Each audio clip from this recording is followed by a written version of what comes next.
Daniel Padilla, ganito pala itrato ang kanyang fans. Talagang binastos niya at hinampas pa ang kamay. Halina't panoorin natin ang buong detalye.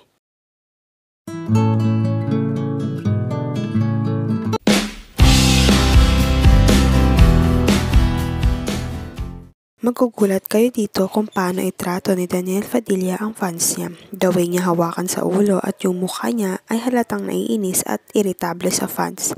Ang isang fans niya nga ay nag-request na mag-finger heart siya pero hinampas niya lamang ang kamay at tumalis. Halina't panoorin natin ang video.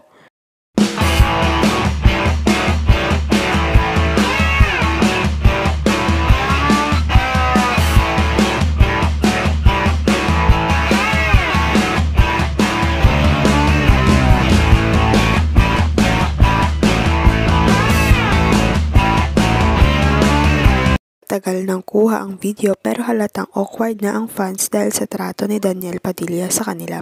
Wala silang magawa dahil nahiya sila at gusto nilang magpa-picture sa kanya.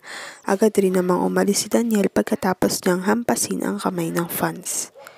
Maghintay na lamang tayo ng susunod na update. Huwag kalimutang mag-like at subscribe sa aking YouTube channel Celiang Beats.